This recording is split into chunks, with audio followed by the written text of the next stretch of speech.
전능하사 천지를 만드신 하나님 아버지를 내가 믿사오며 그 외아들 우리 주 예수 그리스도를 믿사오니 이는 성령으로 잉태하사 동정녀 마리아에게 나시고 본디오 빌라도에게 고난을 받으사 십자가에 못 박혀 죽으시고 장사한 지 사흘 만에 죽은 자 가운데서 다시 살아나시며 하늘에 오르사 전능하신 하나님 우편에 앉아 계시다가 저희로서 산자와 죽은 자를 심판하러 오시리라. 성령을 믿사오며 거룩한 공예와 성도가 서로 교통하는 것과 죄를 사하여 주시는 것과 몸이 다시 사는 것과 영원히 사는 것을 믿사옵나이다. 아멘.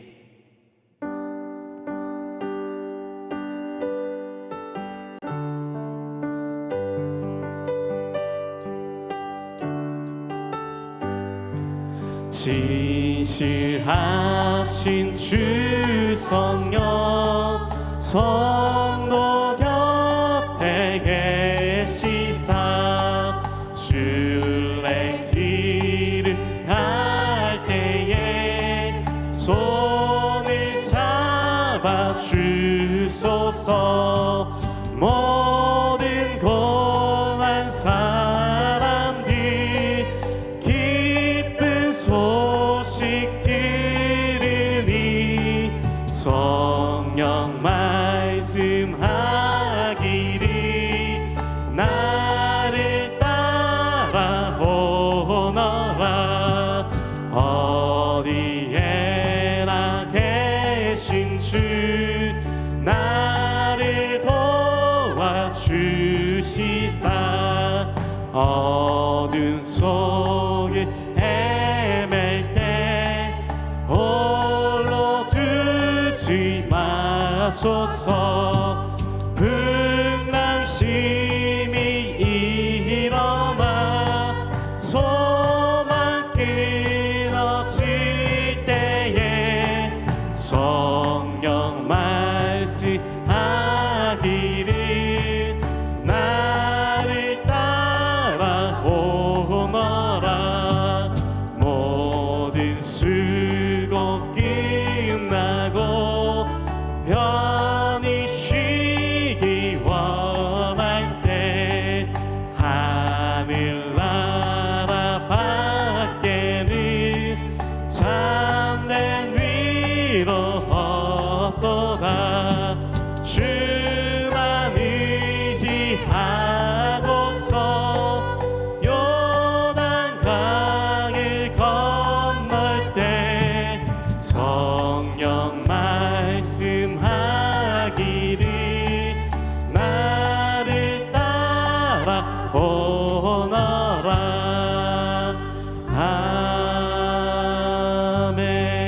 아멘. 우리에게 박수 치며 찬양하겠습니다.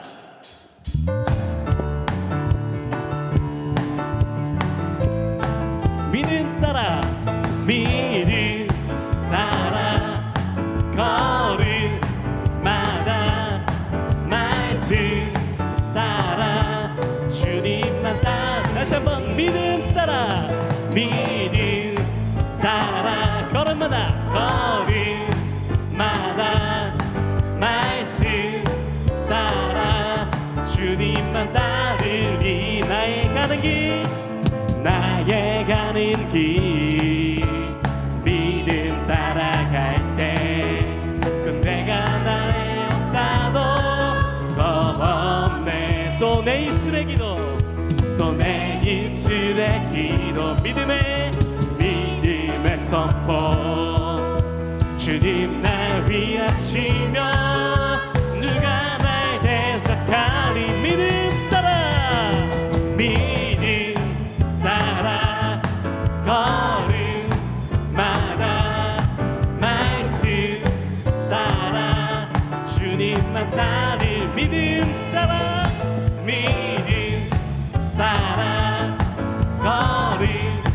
걸음마다 말씀 따라 주님만 따르리. 아멘. 우리 주님께 영광의 박수 올려드리겠습니다.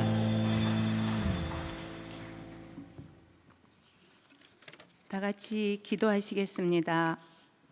사랑과 은혜가 풍성하신 하나님 아버지, 거룩한 주일 주님의 전에 나와 예배드리게 하심을 감사드립니다. 5월 한 달 동안도 우리 교회와 가정을 지켜주시고 때마다 필요한 은혜를 공급하여 주시며 눈에 보이지 않는 수많은 위험 가운데서도 보호하여 주신 하나님께 감사와 찬양을 올려드립니다. 하나님 아버지, 이 시간 우리의 마음을 주님 앞에 내려놓습니다. 주님만 바라보며 살아야 함을 알면서도 세상의 염려와 걱정, 내 걱정과 욕심을 붙들고 살아왔던 모습들을 회개합니다. 우리는 양 같아서 늘 같은 죄에 빠지는 연약한 자녀들이 오니 이 시간 주님의 보혈로 깨끗이 씻어 주시사 어떠한 상황 속에서도 우리의 손을 꼭 잡고 놓지 않으시는 참 고마우신 주님을 신뢰하며 주님의 말씀에 순종하는 믿음의 자녀들 되게 하여 주시옵소서. 고마우신 주님, 우리 규련교회를 사랑하사 말씀과 기도로 든든히 세워가게 하심을 감사드립니다. 우리 교회가 하나님 중심, 말씀 중심으로 더욱 깨어 기도하게 하시고 예수님의 사랑을 실천하며 빛과 소금의 역할을 잘 감당하는 아름다운 믿음의 공동체가 되게 하옵소서. 사랑의 주님, 육신의 질병으로 마음의 상함으로 고통받고 있는 성도들을 기억하여 주시옵소서. 또한 수술 후 회복 중에 있는 성도들과 오랜 투병으로 몸과 마음이 지쳐있는 모든 성도들 가운데 주님 찾아가 주시어 빠른 회복과 치료의 손길 위에 주님의 능력을 더하여 주시고 낙심치 않도록 하늘의 위로와 참 평안을 허락하여 주시옵소서. 우리 대한민국을 사랑하시는 주님, 6월 3일 지방선거를 앞두고 있습니다. 이 땅을 긍휼히 여겨 주시사 하나님을 두려워하는 정직하고 공의로운 지도자들이 세워지게 하옵소서. 자신의 유익과 권력이 아닌 나라와 국민을 먼저 생각하는 이들이 선택되어 이 나라의 화합과 회복이 살아나게 하옵소서.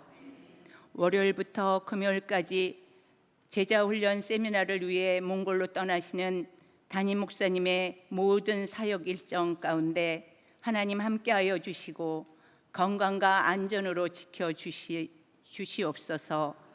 말씀을 전하실 때마다 성령 충만함을 더하여 주시사 그것에 복음의 열매가 풍성히 맺어지게 하옵소서.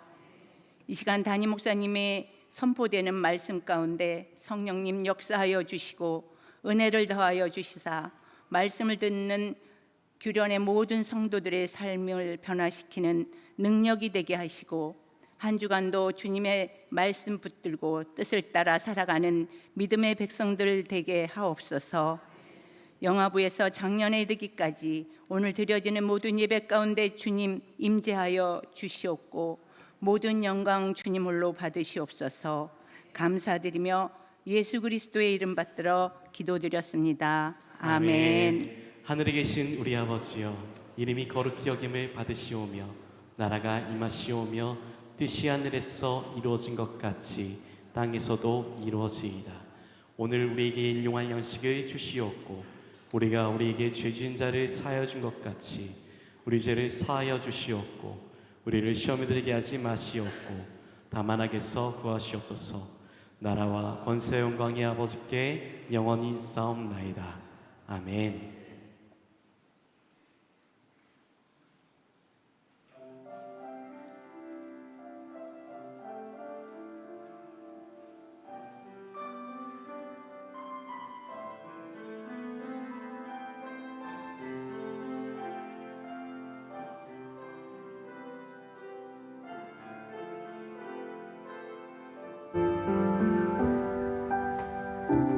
어르신 나의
오늘도 살아계셔서 예수님으로 우리의 구원을 이루어 주시고 늘 힘들고 어려운 순간마다 동행하시며 함께해 주시고 우리를 축복해 주시는 하나님 앞에 5월 마지막 날 주일 또 내일 새로운 6월을 맞이하며 이렇게 2부 예배를 드리고 있는 하나님의 신실한 백성들의 감사와 믿음과 찬양과 또 섬김과 헌금을 통해서 영광과 존귀와 찬양을 받아 주실 줄 믿습니다.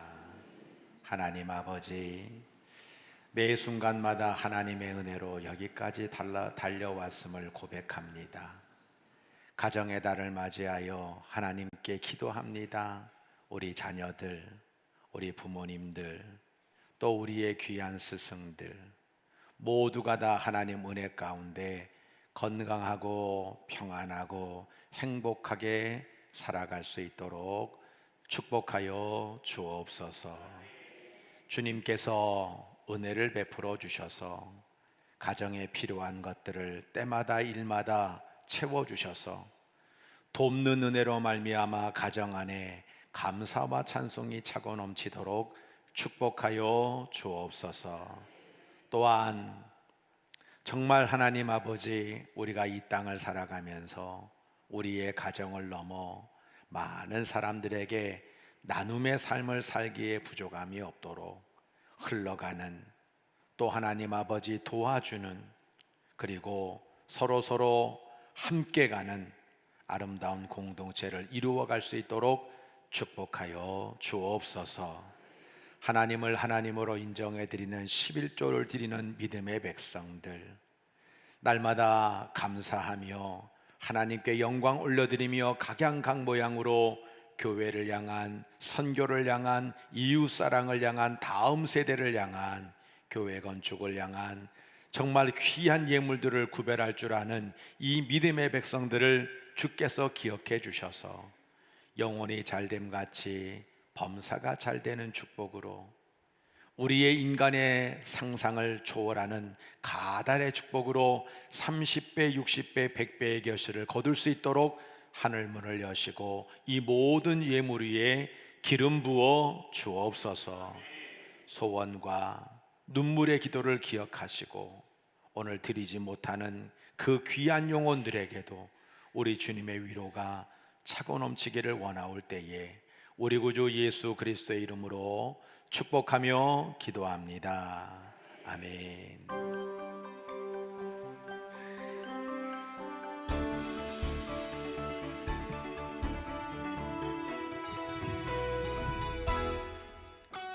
하나님의 사랑으로 전해되고 예수님의 구원으로 제자되고 성령님의 감동으로 자리가 되는 기련교회 주일 예배에 참여하신 모든 성도님들과 새가족 여러분들을 주님의 사랑으로 환영하며 축복합니다.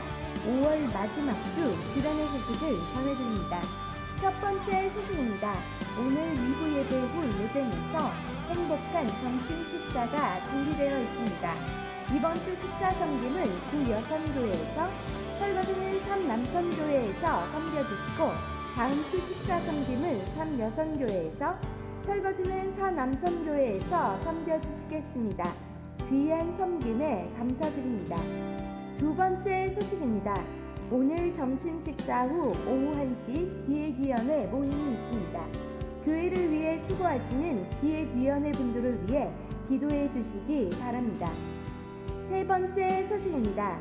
요한복음 제자훈련 12기 강의가 오늘 주일 오후 2시 목양실에서 있습니다.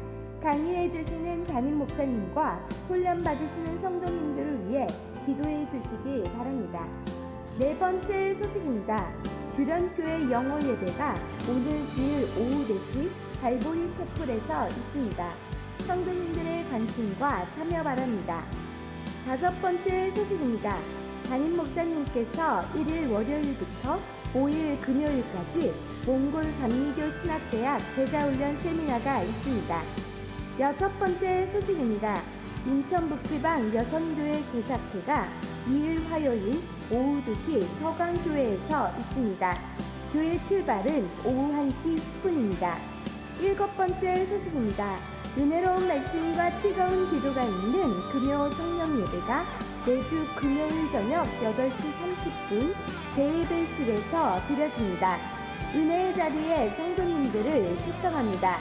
특송은 13목장입니다. 마지막 소식입니다. 매월 첫 번째 주 토요 성찬 예배가 오는 6일 토요일 오전 6시 대예배실에서 드려집니다. 새 달을 위한 소원 예물과 함께 성만찬 예식에 참여하시기 바랍니다. 새로운 한 주의 시작입니다. 이번 한 주도 사랑의 주님과 함께 행복한 한 주 되세요. 사랑합니다. 네, 사도행전 4장 18절부터 20절 우리 함께 한 목소리로 합독합니다.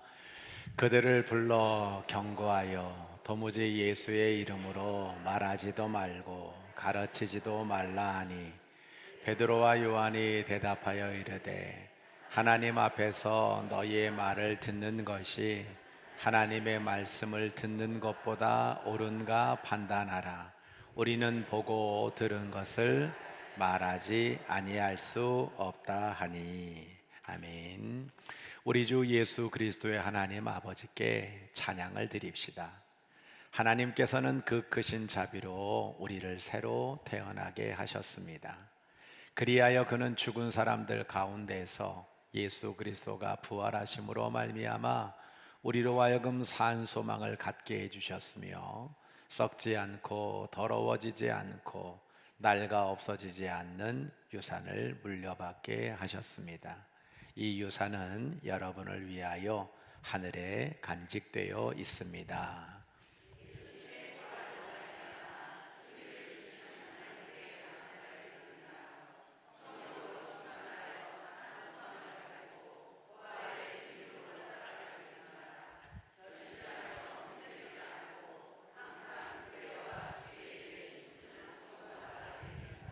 아멘. 자, 오늘 우리 13목장 일어나 보세요. 네. 오늘 이쁘게 또 이렇게 옷도 맞춰 입고 너무 꾀꼬리 같은 목소리로 아름답게 찬양하면서 한 목장에서 이렇게 특송을 하는 게 결코 쉽지 않을 텐데 아주 행복하게 특송을 준비해 주셨어요. 잘했죠? 네. 잘했다고 생각하는 만큼 감사합니다. 자, 우리 옆에 분들 바라보면서 이렇게 엄지손가락 내미시고 인사 나눌까요? 잘 오셨습니다. 네, 잘 하고 계십니다. 네, 잘 될 겁니다. 네, 투표합시다. 투표합시다. 자, 우리 옆에 분 바라보면서 응원과 격려와 사랑과 칭찬을 담고 이렇게 주의 전에 올라온 성도들이 얼마나 귀합니까? 응원합니다. 격려합니다. 칭찬합니다. 온 마음으로 저를 보지 마시고요. 옆에 분 보면서 하나님 감동 받으시도록 힘차게 박수.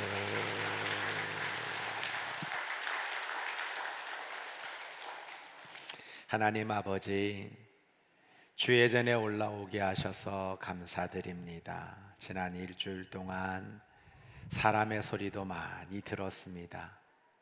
세상 일들로 힘든 일들로 바쁜 일상들을 보냈습니다. 이제 세상의 무거운 짐들을 다 내려놓고 주님이 나를 부르시는 이 규련교회 성전 안에서 하나님의 말씀을 듣기를 원합니다. 막혀있던 것이 있다면 뚫어주시고 성령께서 우리를 다 옥토로 기경해 주셔서 하나님 말씀에 아멘하며 그 말씀으로 길을 얻고 힘을 얻고 복을 받는 믿음의 성도 되도록 역사하옵소서. 오늘도 두렵고 떨리는 마음으로 연약한 육신을 가지고 이 자리에 서 있는 이 부족한 종을 말씀의 도구로, 성령의 도구로, 응답의 도구로, 축복의 도구로, 교회의 도구로, 영광의 도구로 성령의 도구로 사용해 주시기를 원하옵고 우리 구주 예수 그리스도의 이름으로 감사기도 드립니다. 아멘. 누구를 따라 무엇을 따라 라는 제목으로 하나님 말씀을 증거하려고 합니다. 오늘 이렇게 현장 예배 참석한 성도들, 그리고 부득이한 사정으로 온라인 예배 드리고 있는 모든 성도들에게 주의 풍성한 은혜가 넘치시기를 주의 이름으로 간절히 축복합니다. 작년 2025년 9월에 개그맨의 대부라고 하는 전유성 씨가 세상을 떠났습니다. 그는 크게 인기를 끈 개그맨은 아니었지만 이주일, 심영래, 맹구 이런 과장된 몸짓으로 웃음을 주던 슬랩스틱 코미디가 대세였던 그 시대에 전혀 사람들이 생각지 못했던 반전 토크 개그로 사람들에게 웃음을 주었던 그런 분이었죠. 그가 살아갔던 삶 자체가 지혜와 센스와 해악이 있는 삶이었던 것 같고요. 많은 후배들의 배웅 속에 그다운 모습으로 세상을 떠나가신 것 같습니다. 한 예를 들자면 이 전유성 씨는 친한 후배들에게 이런 말을 자주 했다고 합니다. 야, 나 돈 좀 빌려줘. 그 후배가 듣고 있다가 당연히 뭐 하시려고요? 이렇게 물을 거 아닙니까? 전유성 씨는 능청스럽게 그냥 좀 쓰려고 이렇게 얘기해서 사람들이 웃는 거예요. 왜 그런 말을 했을까요? 어디에 쓰시려고 라는 소리를 듣고 싶었을까요? 아니면 얼마나 필요하세요? 라는 말을 기대했기 때문일까요? 아닙니다. 이것은 그가 정말 돈이 필요해서 한 말이 아니었습니다. 실제로 그는 빌린 돈을 끝까지 다 갚았습니다. 도리어 배고픈 후배들에게 많이 베풀고 떠난 분이었습니다. 그런데 나 돈 좀 빌려줘 라고 하는 이 말을 한 것은 너는 나를 믿고 있냐? 라고 하는 관계적 표현이었다는 거예요. 내가 정말 나를 믿는다면 조건 없이 돈을 빌려줄 수 있어? 나는 너와의 관계가 궁금하고 나를 향한 너의 마음을 확인하고 싶어 라는 뜻으로 그런 말을 했다는 겁니다. 여러분이 누군가에게 부탁을 했을 때 조건 없이 그것을 들어주는 사람이 얼마나 있습니까? 저는 이것으로 교회 안에 어떤 사람을 찾아가서 나 못 믿어? 이러면서 돈 빌리고 돈 꾸라는 소리가 아닙니다. 아예 안 받아도 아무 문제가 안 될 만큼만 조건 없이 빌려주세요. 저는 교회 안에서 이자놀이 하는 거 그거 옳지 않다고 생각해요. 저는 늘 오랫동안 제 마음속에 고민하고 궁금해하는 게 하나 있습니다. 제가 참 부족하지만은 사람들이 잘 섬기고 잘 퍼주는 사람으로 그렇게 인식을 해요. 섬김과 대접의 아이콘이라고 우리 지방의 많은 목회자들이 그런 얘기를 합니다. 근데 지내다 보니까 도움을 요청하는 것들이 너무 많은 거예요. 그때마다 저는 그런 생각을 하게 되는 거예요. 내가 저들에게 왜 필요할까? 조건 때문은 아닐까? 무엇인가를 주기 때문에 친하게 다가오는 것이 아닐까? 정말 나를 믿기 때문에 저러는 걸까? 생각이 들더라고요. 저는 설교 제목으로 누구를 따라 무엇을 따라 라고 잡아봤는데요. 내가 진정 누구를 따라가고 있는지, 내가 무엇을 따라가고 있는지를 우리 성도들이 한번 생각해 봤으면 좋겠어요. 특히 베드로의 이야기를 통해서 우리가 진정으로 따라가야 할 것이 무엇인지를 하나님의 말씀으로 분명히 새겼으면 좋겠다, 그런 생각이 듭니다. 오늘 사도행전 3장 4절로 8절을 보면 베드로와 요한이 성전 미문에 앉아 있는 안진뱅이를 일으키게 되죠. 그가 그들에게서 무엇을 얻을까 하여 바라보거늘 베드로가 이르되 은과 금은 내게 없거니와 내게 있는 이것을 내게 주노니 나사렛 예수 그리스도의 이름으로 일어나 걸으라. 그랬을 때 그 안진뱅이가 일어나게 되었고 하나님을 찬송하는 놀라운 이적의 사건을 우리에게 보여주고 있어요. 그럼 무엇을 따라갈까? 나는 조건을 따라가나? 아닙니다. 조건을 넘어야 되는 거죠. 은혜를 따라가는 저와 여러분이 되기를 소원합니다. 수많은 사람들이 조건을 따라 살아가고 있어요. 이 안진뱅이도 베드로와 요한을 가만히 보면서 무엇을 얻을까 바라봤어요. 구걸하는 그는 내 앞에 서 있는 이 사람이 은과 금을 주면 좋겠다, 돈이라는 조건을 원했던 거죠. 그런데 베드로와 요한은 나사렛 예수의 이름으로 아무런 조건, 아무런 대가를 요청하지 않고 그를 일어나 걷게 만드는 모습을 우리가 보게 되는 겁니다. 세상을 살아가면서 조건 없이 나를 믿어주는 사람을 만나기가 쉽지 않습니다. 심지어 부부, 부모, 자녀, 형제들 사이에서도 조건을 말할 때가 많습니다. 우리가 살아가는 현대 사회는 조건을 통해서 너의 사랑과 믿음을 증명해내라고 요청하고 있습니다. 나에게 돈이든 선물이든 이득을 얻게 해주면 믿을 만한 사람이다 라고 생각하는 경향이 많다는 거예요. 조건 없이 나를 믿어주는 사람을 만나기가 쉽지 않아요. 그리고 조건을 따라 내 옆에 오는 사람은 신뢰의 대상이 될 수 없잖아요.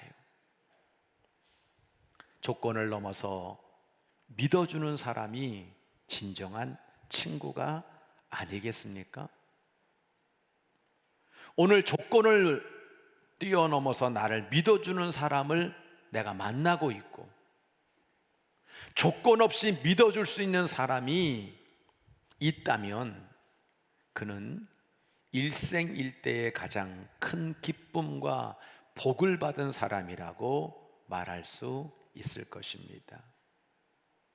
사실 이 안진뱅이를 일으켰던 베드로는요, 조건을 따라 예수님을 따라갔던 사람이었어요. 예수님께 죽기까지 따르겠습니다. 그런데 그 중심을 보면 마음속에 내가 주님을 이렇게 따라가면 우리 주님께서 한 자리 주시겠지? 남들보다 더 충성을 했습니다.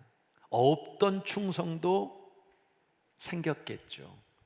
내가 수제자인데, 내가 이렇게 예수님을 힘차게 따라가면 더 큰 것을 줄 것이라는 기대를 가지고 살았던 것이 베드로의 삶이었습니다. 그래서 안드레와 요한의 어머니가 예수님께 와가지고 예수님, 주의 나라가 임할 때 우리 아들 둘을 오른편 좌편에다가 앉혀주세요 했을 때 제일 화를 냈던 사람이 베드로였거든요.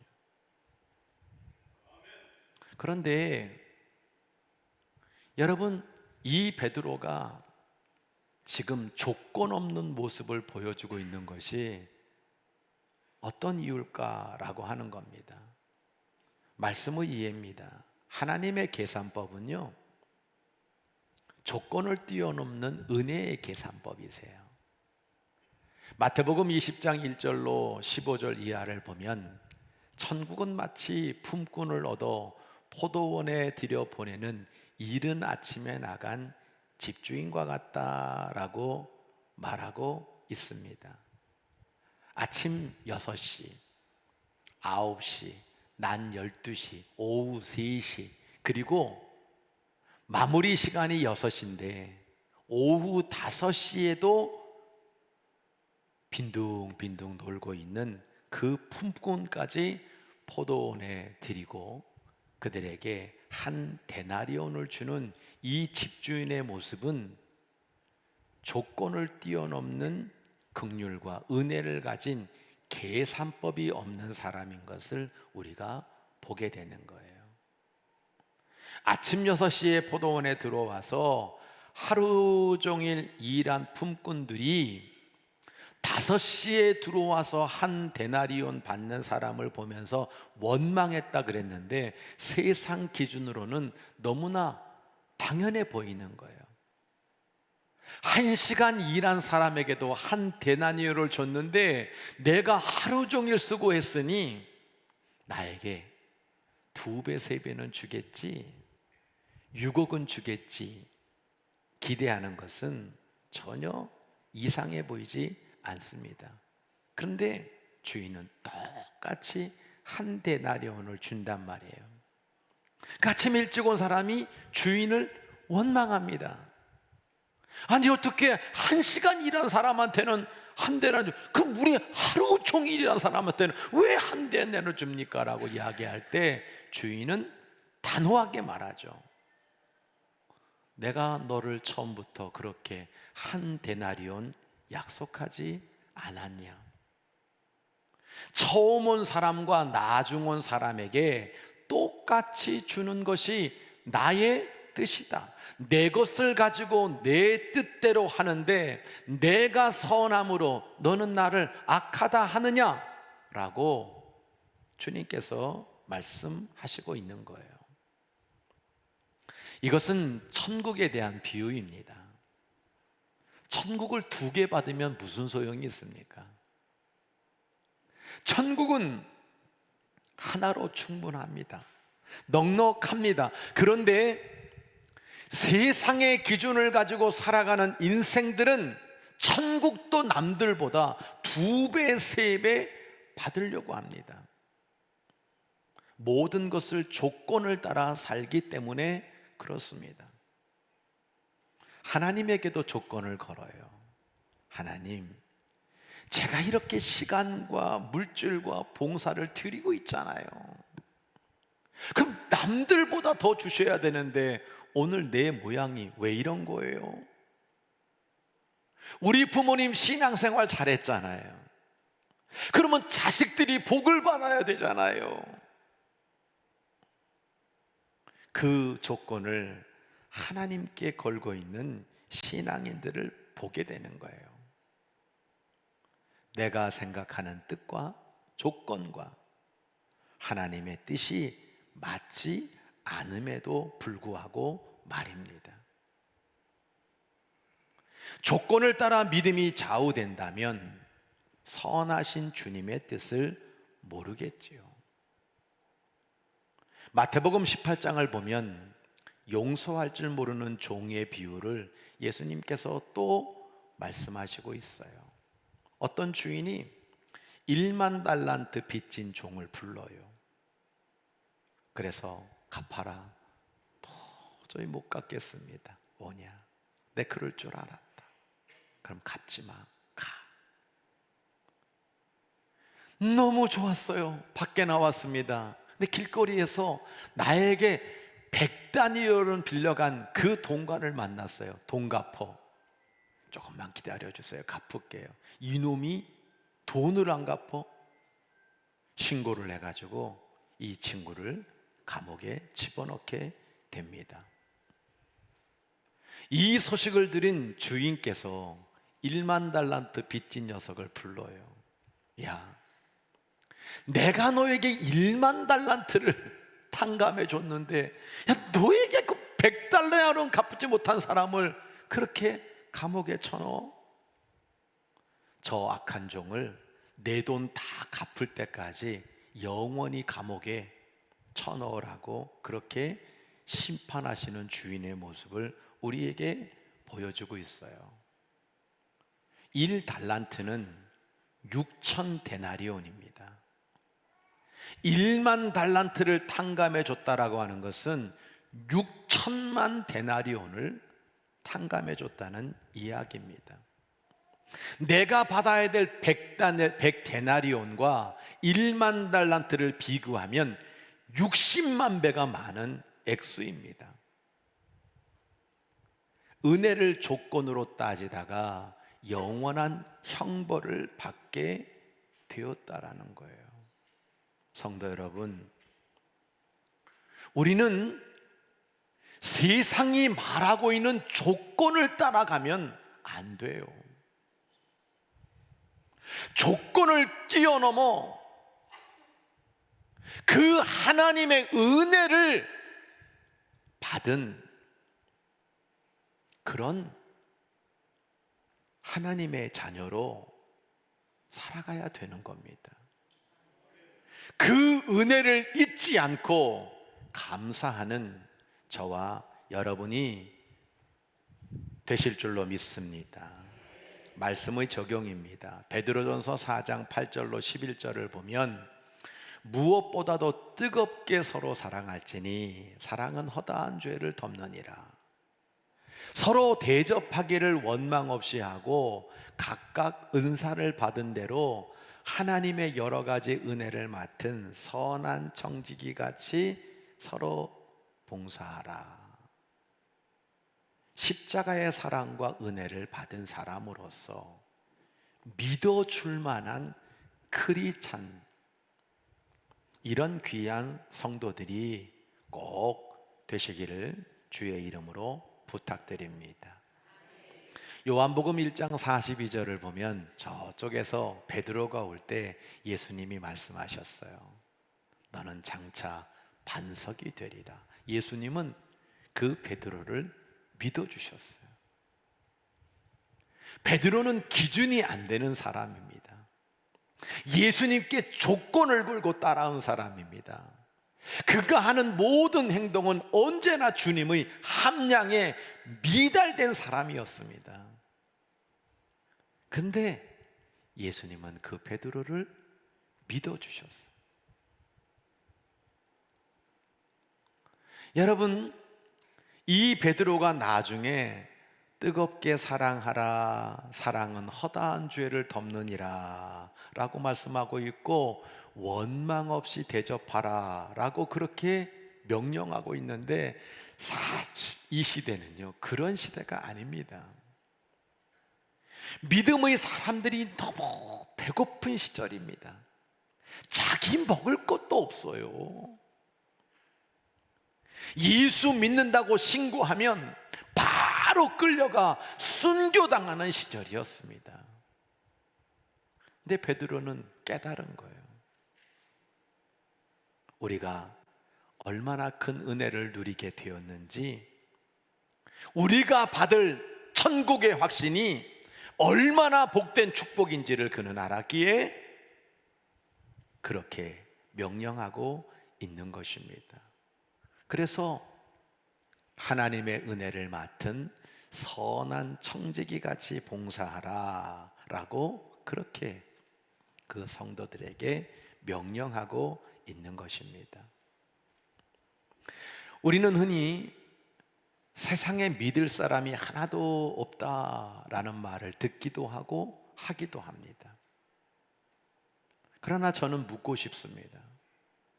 세상에 믿을 사람이 하나도 없다고 말하기 전에 내가 그렇게 믿어줄 만한 크리스찬이 되고 있는가를 우리는 한번 생각해 보자는 거예요. 저의 친구 이원홍이라고 그 아버지 안수 집사님을 전 평생 고맙게 생각을 해요. 제가 그지같이 살 때 아들 친구라고 저를 자기 집에 들여가지고 6개월 동안 먹여줬어요. 제 등록금도 한번 대주시고. 저도 가정이 있거든요. 우리 집에 아들 친구를 6개월 동안 머물게 하면서 제가 그때 얼마나 꾀죄죄했겠습니까? 가진 게 있었겠습니까? 얼마나 냄새가 났겠습니까? 그런 저를 받아주셨어요. 그게 얼마나 어려운 일이겠어요? 저는 그분을 볼 때마다, 그분을 생각할 때마다, 야, 나도 그 안수 집사님처럼 살아야지. 그분이 그렇게 한 이유가 뭐예요? 하나님으로부터 받은 은혜가 너무 귀하기 때문에 저 같은 사람에게 그런 아름다운 사랑을 베풀어 주신 줄 믿습니다. 오늘 여러분, 우리가 누가 나를 조건 없이 믿어줄까라고 하는 그 사람을 찾고 있는 것 자체가 사실은 내가 얼마나 조건을 걸고 살고 있는 삶인지를 우리에게 반증해 주고 있는 거예요. 도리어 주님의 은혜를 기억하며 내가 믿어줄 수 있는 사람이 되는 것이 저와 여러분의 과제예요. 저도 섭섭함이 계속 밀려온다 그랬잖아요. 내가 이렇게 대우했는데, 내가 이렇게 줬는데 겨우 나한테 이렇게 대접을 해?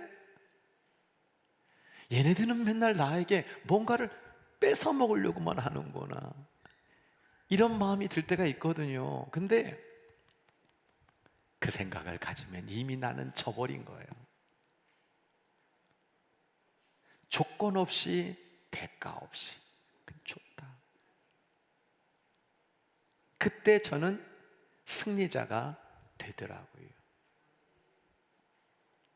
여러분, 이 십자가의 사랑과 은혜로 말미암아 믿어줄 만한 크리스찬이 되시기를 주의 이름으로 간절히 축원합니다. 현실을 따라 아닙니다. 말씀을 따라. 사도행전 4장 18절로 20절을 보면 예수 믿지 못하게 경고하죠. 근데 베드로가 말합니다. 하나님 앞에서 너희의 말을 듣는 것이 하나님의 말씀을 듣는 것보다 옳은가 판단하라. 우리는 보고 들은 것을 말하지 아니할 수 없다라고 베드로가 말하고 있어요.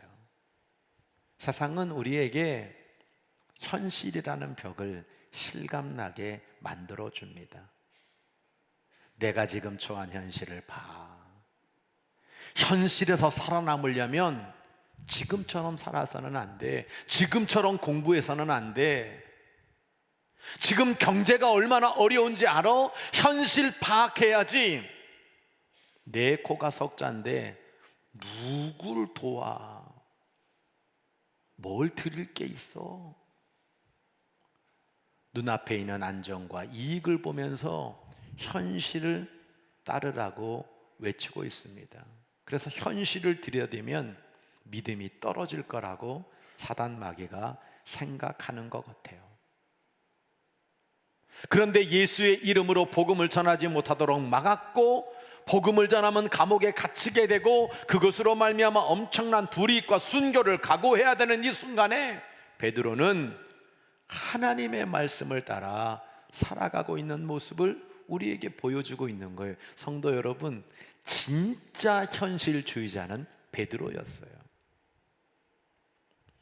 예수님을 따라간다고 하지만 조건을 걸면서 내가 요 예수 따라가면 내 현실에 어마어마한 축복이 있겠지 생각했습니다. 예수님 따라간다고 했지만 그 추운 겨울에 그는 날씨가 추운 고로 예수님을 잡아간 사람들이 불 쬐고 있는 그 부인의 숯불에서 불을 쬐고 있는 현실적인 센스가 있는 사람이었어요. 어린 개주종이 너 예수 사람이지라고 이야기할 때 현실을 부정하면서 예수님을 저주하고 3번씩이나 부인했던 게 베드로였어요. 그런 그가 왜 이제 와서 현실이 아니라 하나님의 말씀을 따라가고 있는 것입니까? 그는 깨달은 거예요. 나의 현실의 자리보다 나를 사랑하시고 나와 함께 하시는 그 하나님의 믿음의 자리가 크다는 것을 그는 보았기 때문입니다. 세상의 힘과 권력보다 하나님의 권세와 능력이 더 크다는 것을 믿었기 때문입니다. 세상의 위협보다 하나님의 상급이 더 크다는 것을 그는 분명히 확신했기 때문에 현실을 따라가지 않고 말씀을 따라간 줄로 믿습니다. 말씀의 이해입니다. 예수님의 이름으로 살아간다는 것은 현실을 극복하고요, 구원의 말씀으로 살아가는 거예요. 마태복음 10장 26절로 28절을 보면 예수님이 말씀하시죠. 야, 사람 두려워하지 마라. 열심히 복음 전파해. 마지막 28절, 몸은 죽여도 영혼은 능히 죽이지 못하는 자들을 두려워하지 말고 오직 몸과 영혼을 능히 지옥에 멸하실 수 있는 하나님을 두려워해라 라고 말씀하셨어요. 예수님은 마태복음 10장 22절 이하에서 너희가 내 이름으로 미움을 받을 거야. 그래서 채찍질을 당하기도 하고 공회에 넘겨지기도 하고 가족들이 아픈 현실을 겪을 수도 있어. 그런데 끝까지 견디는 자는 구원을 얻으리라 라고 말씀하셨어요. 그러면서 말하는 거예요. 몸은 죽여도 영혼을 죽이지 못하는 사람을 두려워하지 말고 몸과 영혼을 능히 지옥불에 멸하시는 하나님을 두려워하라. 자, 이게 목회하면서 첫 설교가 이 설교를 했어요. 근데 목회하다 보니까 하루 강아지 법무 썼는지 모르는 거죠. 여러분, 현실의 벽이 왜 없어요? 재정의 벽, 사람의 벽, 때로는 힘든 여러분 그 문제들이 있는 거예요. 근데 이런 사람과 현실을 두려워하지 말고 내 몸과 영혼을 능히 지옥불에 멸하실 수 있는 하나님을 두려워하지 말라. 이 말씀을 붙잡고 여기까지 온 것 같아요. 여러분, 베드로는요, 예수님이 죽었을 때 끝났다 생각했겠죠. 우리 대장이 죽었다. 사람이 죽었으면 이제 더 이상 방법이 없지 않냐. 근데 그는 부활하신 예수님을 만났어요. 현실은 죽음이고 끝인데 부활의 주님을 보면서 죽음이 다가 아니네. 그는 현실적으로 나 어떻게 먹고 살아야지? 그래, 다시 고향으로 가자. 사람 낚는 어부의 길은 너무 이상적이고 추상적이야. 그건 나하고 안 맞는 것 같아. 이 예수님도 없어. 그래서 제자들을 선동해가지고 전부 갈릴리 호수 가가지고 옛날에 자기 직업 어부를 하면서 물고기 잡아서 현실을 여러분 이겨내는 그런 길을 걸었던 게 베드로였어요. 근데 예수님이 디베라 바닷가 찾아오셨어. 3번이나 부인했던 자기를 용서해 주셨어.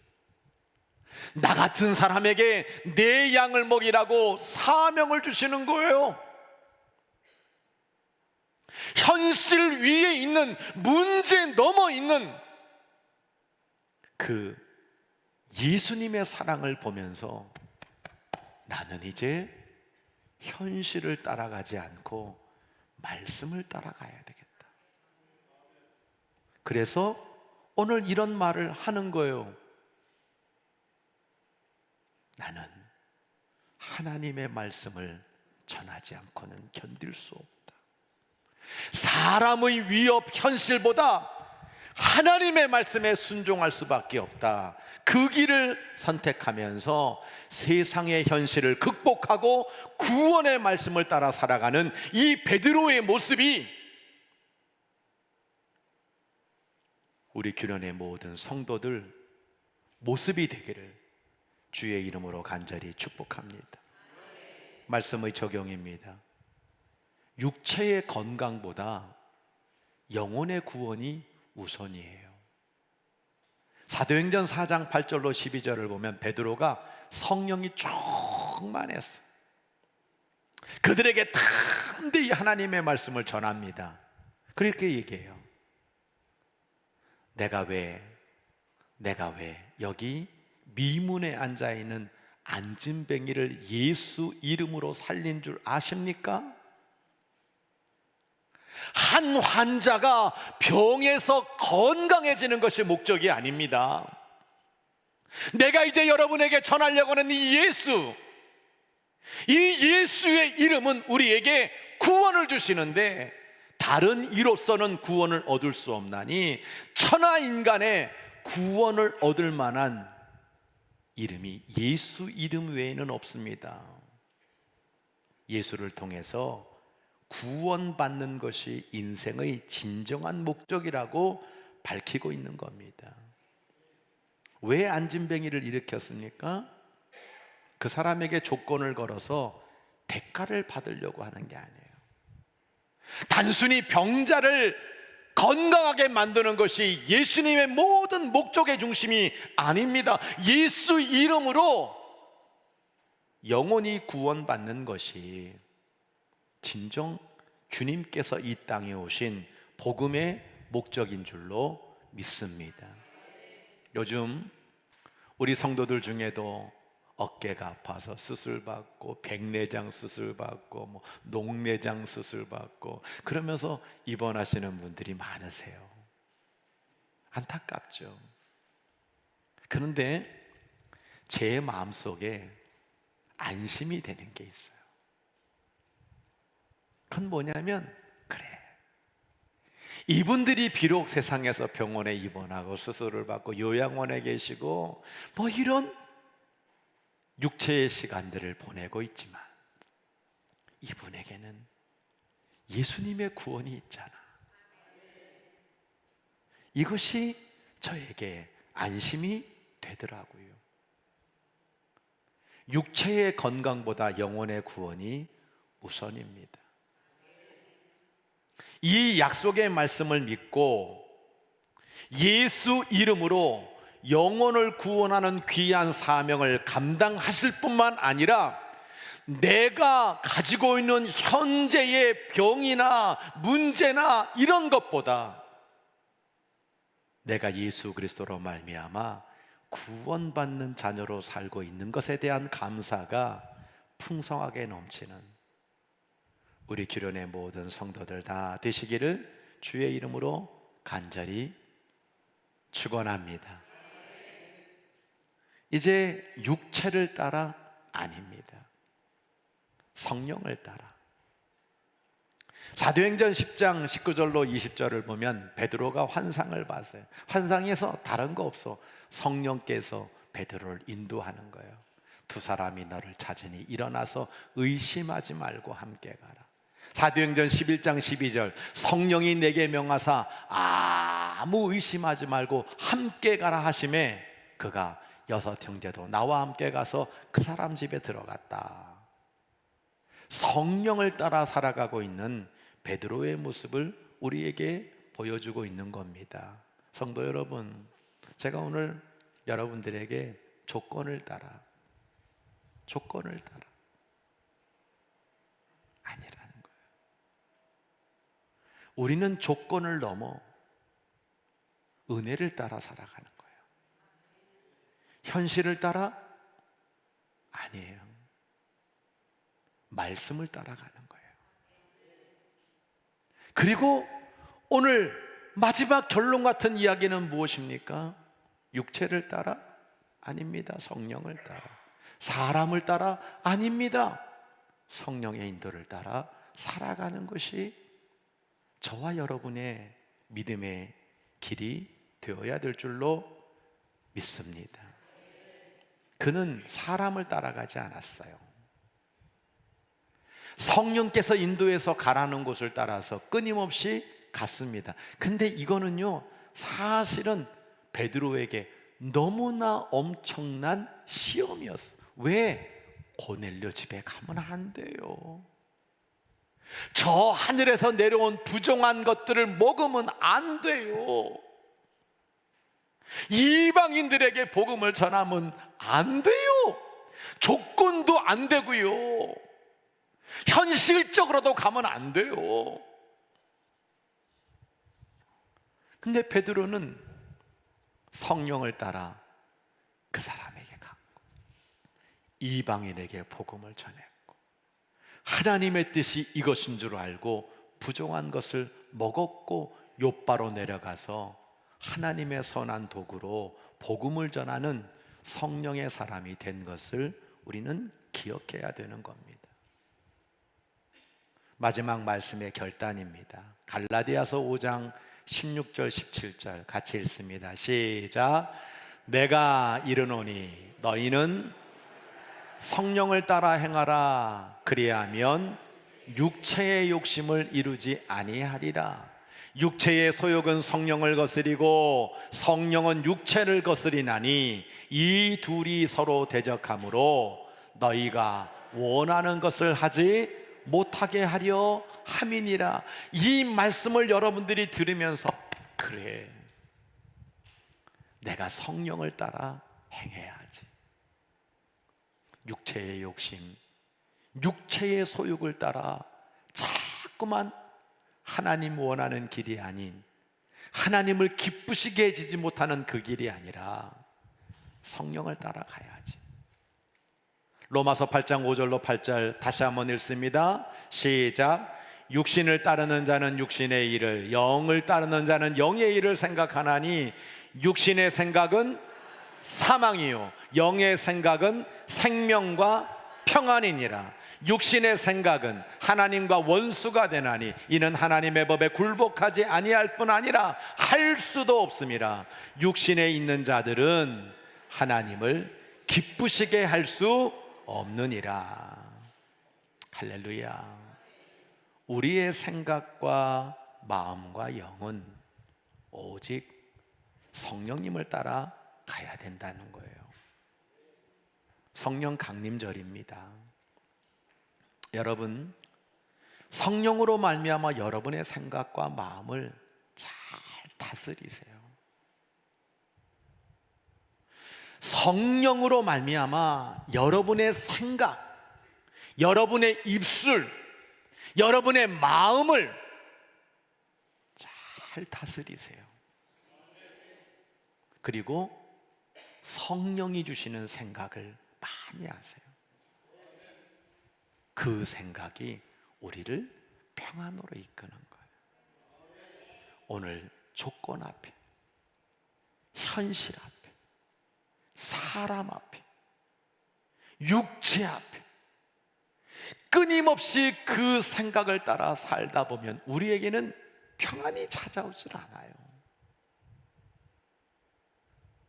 기도 가운데 성령의 인도를 받게 될 때 그 사람 속에 생명과 평안이 자리 잡게 되는 것입니다. 그리고 성령의 감동을 따라 행하세요. 성령의 감동을 따라 행하세요. 육신적으로 잠시 생각하고, 여러분 그렇게 육신의 생각을 가지고 살다 보면 어느 틈엔가 우리는 시험이 들고 문제가 발생하고 우리 스스로가 행복하지 않아요. 다툼이 일어나고 분열이 일어나고 가정은 평화가 깨지고 승리의 신앙생활을 할 수가 없어요. 성령의 인도와 성령의 감동과 성령의 충만으로 성령의 열매를 맺어서 오늘 우리 사랑하는 규련의 성도들, 조건이 우리 안에 얼마나 내 모든 것들의 중심이 되어가고 있습니까? 이 생각하고 저 생각하고, 이런 조건 저런 조건, 저 사람 내가 믿을 수 있나 믿을 수 없나. 여러분, 수없이 그렇게 여러분 살아가는 세상의 모습을 보면서 우리 주님은 단 한 번도 그 계산법으로 나를 대하신 적이 없어. 우리 원홍이 아버지가 나를 6개월 동안 자기 집에서 먹고 재워주고 등록금 내줘야 될 이유가 하나도 없어. 피가 섞였습니까? 얼마나 불편합니까? 근데 조건을 뛰어넘어서 저를 받아주셨어요. 그 받아주신 그 사랑 때문에 제가 목사가 돼 있잖아. 그분은 나를 목사로 만든 거예요. 그분 돌아가셨을 때 나는요, 그 장례식장 가가지고 시편 1편부터 150편까지 너무 어이없는 이 죽음 앞에 그 사람들이 다 보거나 말거나 그 장례식장에서 시편 1편부터 150편까지를 큰 소리로 제가 낭독했어요. 사람들이 다 나보고 미쳤다 그랬을 거야. 왜? 저 미친놈이 저는 왜 와가지고 남의 집 장례식장 와서 시편 1편부터 150편을 왜 읽고 앉았어? 조용히 입 다물고 집에 가면 되지. 제 마음속에 그분에 대한 감사가 지워지지가 않는 거예요. 그래, 저분이 못다한 뜻을 내가 이루며 살아야지. 그분이 은혜로 산 게 그러면 가치 없는 겁니까? 현실? 맞아요. 오늘도 수도 없는 현실이 우리를 멈추게 해요. 심지어 그 현실 때문에 믿음 생활도 제대로 하지 못해요. 현실 따라가실래요? 그 끝은 무엇일까요? 베드로는 현실주의자였어요. 실패했어요. 낙심하고 절망하는 것밖에 남은 거 없었어요. 근데 말씀을 따라갔어. 힘들지만 순종하며 그 말씀 따라갔어. 베드로에게 영광이 주어지는 거예요. 육체 따라가실래요? 사람 따라가실래요? 우리는 성령 따라가는 거예요. 그러면 그 성령님이 우리를 어디로 이끌어 주신다고 말씀하고 있습니까? 생명과 평안으로. 이 은혜를 누리면서 마지막까지 이 철로 역정의 길을 승리해 나가는 신실한 하나님의 백성들 되시기를 주의 이름으로 간절히 축원합니다. 찬양하겠습니다. 오늘 이곳에 계신 성령님, 우리에게 말씀하시고 가르쳐 주세요. 제가 늘 여러분에게 강조하는 게 있습니다. 하나님보다, 예배보다, 기도보다, 말씀보다 절대 앞서지 말라고. 성령님을 따라서 오늘도 예수님 닮고 날마다 사랑으로 승리하는 우리 교회와 성도들 되실 줄 믿습니다.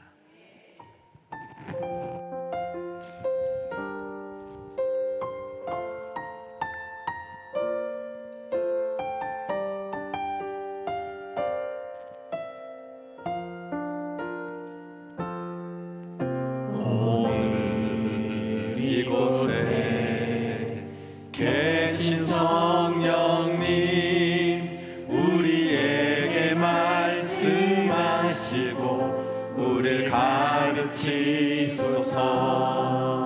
같이 우리 맘 열어주시고 주의 빛으로 밝혀 우리를 인도하소서.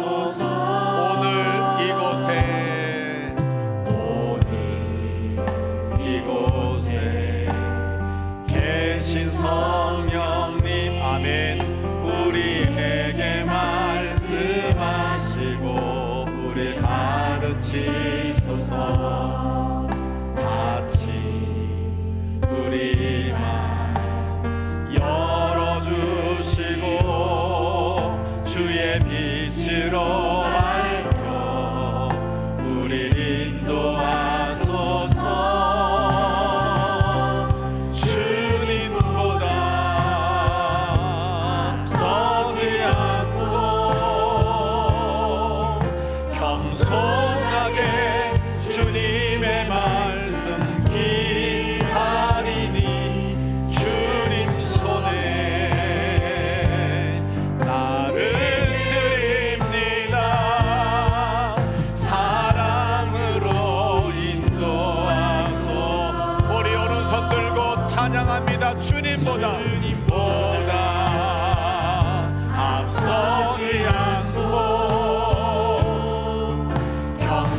두 눈을 감으시고 두 손을 다 모으시기를 바래요. 우리를 구원하신 십자가를 향하여서 여러분의 방향을 드시기를 바랍니다. 그리고 부활하신 주님, 다시 오실 주님을 기대하며 성령을 의지하여 함께 기도하면서 이 예배당을 떠나기를 원합니다. 여러분에게 묻습니다. 조건에 너무 치여서 살고 계시지 않으신가요? 모든 생각, 모든 입술, 모든 삶의 방식이 조건, 이렇다면, 이래준다면, 믿어준다면, 우리는 조건을 따라가면 안 돼요. 은혜를 따라가야 합니다. 아멘. 조건을 넘어서셔야 돼요. 아멘. 믿어줄 만한 크리스찬이 되세요. 아멘. 현실 따라 가실래요? 그 현실이 우리의 발목을 끊임없이 잡고 있어요. 그 욕심이라고 하는 것이 끊임없이 우리를 현실에 내팽겨치고 있어요. 말씀 따라가야 합니다. 주님 말씀 따라가는 곳에 승리가 있어요. 하나님의 축복이 있어요. 아멘.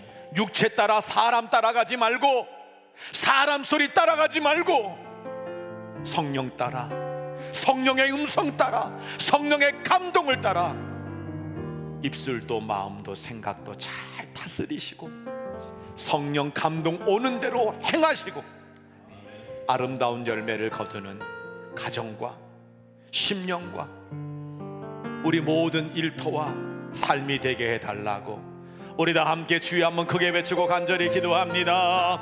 주여,